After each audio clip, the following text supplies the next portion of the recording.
दिनै विधानसभानि बाजेट सेसननि पहिला सालाव एमएलए रन्जित दास बेरायखिरि तांबोदिनि बारजा मानजाक मन्त्रिनि थानि सोमुं दिसाखा सोमुं हंखा सबिमुरा तै दम्बुर तैयो बेरायनो फाइनेरनि बागै बेरायखिरि तांबोदे तामो शेप नाहारका अ गोरोंनि बेरायखिरि थायो नांगौनिसो गोबां रुं रिनानि बागै शेप नाहारजाबाय दं तै जदिसि नाहारजाक दङ हिंके बुफुरो नाहारजानाय हिनि वानसुजागनाय জৈবরা পর্যটন স্থান সংলগ্ন ভ্রমণটি জলরাশিতে পর্যটকদের ভ্রমণের সুবিধার্থে পর্যটন দপ্তরের তরফ থেকে নিম্নলিখিত ব্যবস্থাপনা রয়েছে, যেমন ক 8টি মোটর চালিত বোট, 2টি ভাসমান জেটি, 3 140টি লাইফ জ্যাকেট এবং 4 স্থায়ী জেটি।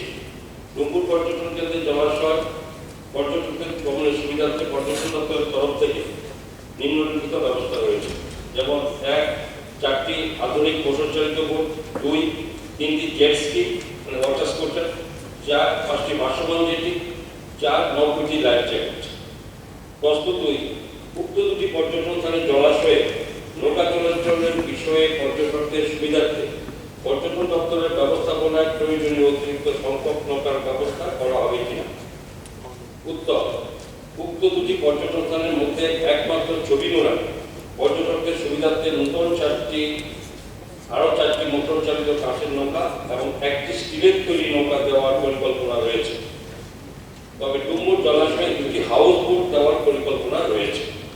প্রশ্ন 3, করা হলে কবে নাগাদ করা হবে আশা করা যায়। উত্তর, আগামী অর্থ বছরের মধ্যে ছবিমুড়ায় নতুন আরো 4টি মোটর চালিত কাঠের নৌকা এবং 1টি স্টিলের তৈরি নৌকা এবং ডুমুর জলাশয়ে 2টি হাউস বোট দেওয়ার পরিকল্পনা রয়েছে। স্যার, আমি প্রথমে মাননীয় আপনার মাধ্যমে মাননীয় মন্ত্রী এবং ত্রিপুরার মাননীয় মুখ্যমন্ত্রীকে আন্তরিকভাবে ধন্যবাদ জানাবো, কারণ এগুলা বলার আগেই মানুষের পরিষেবার জন্য দেওয়া আছে। তার প্রসঙ্গ আমি এটা বলবো, বিশেষভাবে ছবিমুড়াতে যে রোববারটা আছে বা ছুটিতে ওই সময় প্রচুর পরিমাণে পর্যটকরা যায়। যাওয়ার পরে ওই সময় বিশেষভাবে যারা ভিআইপিরাও যায়, যাওয়ার পরে সাধারণ যারা পর্যটক তাদের একটু সমস্যা তৈরি হয়, কিন্তু অন্যদিন এই সমস্যাটা তৈরি হয়। তার জন্য এটা আলাদাভাবে কোনো বোর্ড যাদের ভিআইপির জন্য রাখা হয়, তাহলে সাধারণ পর্যটকরা গেলে পরে তারা এই যে অসুবিধার সম্মুখীন হয় এবং তারা এই নিয়ে বিভিন্ন কটূক্তি করে। এই বিষয়ে যত ভিআইপি যাবে, যত অন্যরা যাবে, তাদের একটা আকর্ষণ আরো বেশি। বিশেষভাবে মাননীয় মুখ্যমন্ত্রী সেখানে যাওয়ার পরে এটা আরো গুরুত্ব বেশি পেয়েছে এবং আমি মাননীয় মুখ্যমন্ত্রীকে আপনার মাধ্যমে ধন্যবাদ জানাবো। উনি সেখানে যে রাতে থাকার জন্য যে নিরাপত্তা, এটি সউদ্যোগে আমাকে জিজ্ঞেস করে যে এখানে রাত্রে নিরাপত্তার ব্যবস্থা আছে কিনা, তার জন্য উনি ব্যবস্থা করার জন্য আপনার চেষ্টা করছেন। তার কারণে প্রচুর পরিমাণে পর্যটক যাচ্ছে এবং এখানে এখন এই আমাদের সরকার আসার সঙ্গে সঙ্গে এখানে রাস্তাঘাট থেকে শুরু করে মানে সুবিধা বিশেষভাবে পাওয়া যাচ্ছে, বিশেষ করে ছবিমুড়া এবং তীর্থমুখী।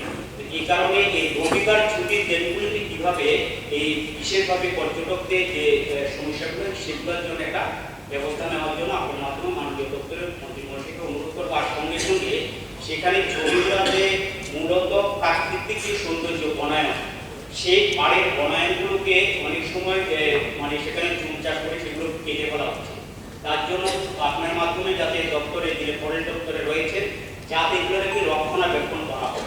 3 নম্বর হলো, এই ছবিমুড়াতে যাওয়ার পরে সেখানে এতটা সাউন্ড বক্স বাজানো হয় এতে প্রাকৃতিক যে পাখি পশু পক্ষীরা সেখানে একটা ভীতির সঞ্চার হয়। সেখানে যাতে এটা এই শব্দগুলোকে যাতে ব্যবহার না করা হয়, যাতে নির্মল প্রাকৃতিক পরিবেশ এবং সবুজের যে মনোরম দৃশ্য সেটা যাতে পর্যটকরা দেখতে পারে, তার জন্য একটা ব্যবস্থা নেয়। এবং বিশেষভাবে সেখানে যাতে কোনো নেশা যাতে সে পর্যটন পেলে না হয়।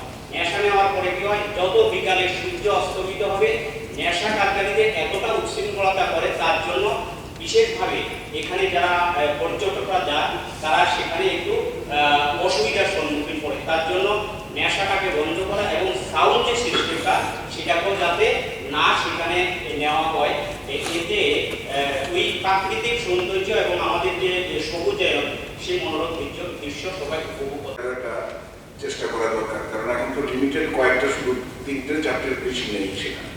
আমার মনে হয় সেটাও মাননীয় মন্ত্রী মহোদয় একটু দেখে ভালো হবে। আগামী দিনে পর্যটন শিল্পের মাধ্যমে পর্যটন রাজ্য গড়ে তোলার স্বপ্নে বিভক্ত কাজ করতেছিলাম। এবং আমাদের যে কয়েকটা সারা রাজ্যই প্রাকৃতিক সৌন্দর্যে পড়া, তার মধ্যে বিশেষ করে এই ছবি মোড়া অ্যামাজন ফরেস্ট, যেটা নাকি এটা অন্যতম আকর্ষণীয় একটা ট্যুরিজম স্পট, রাজ্যের নয়, রাজ্যের বাইরে বিভিন্ন রাজ্য বিদেশে যারা আসে। সেটাকে নিয়ে সরকার চিন্তা ভাবনা শুরুতেই করেছে বলেই আগামী সময়ে সেখানে মানুষ গেলে পরে সেখানে ঠিক মতো যেরকম আপনার ওখানে পাহাড়ের গায়ে মাথা দুর্গা দেবী পরিবারের খোদাই করার ছবি এখানে উঠে আছে, একটা কুয়া আছে, এগুলো দেখার জন্য মানুষের আগ্রহ। তো সেগুলো যাওয়ার সময় যখন আগে নৌকা ছিল, সেখানে ঠিক মতো নৌকার যাওয়া আসা হয়, সেখানে মানুষের হতো না। তারপরে সরকার সেভাবে নতুন আধুনিক বৈঠক নামিয়েছে। মাননীয় বিধায়ক যেখানে বলেছেন আওয়াজ টাওয়াজ, সেখানে বিভিন্ন পিকনিকের মাধ্যমে অনেকে সেখানে সাউন্ড নোট নিয়ে যায়, সেগুলোকে আমরা দেখবো সেখানে কি করে বন্ধ করা যায়। আর সবচেয়ে বড় কথা হচ্ছে বোঝা একটা সাউন্ড হবে, ওটা কিন্তু বন্ধ করার অবস্থা নেই।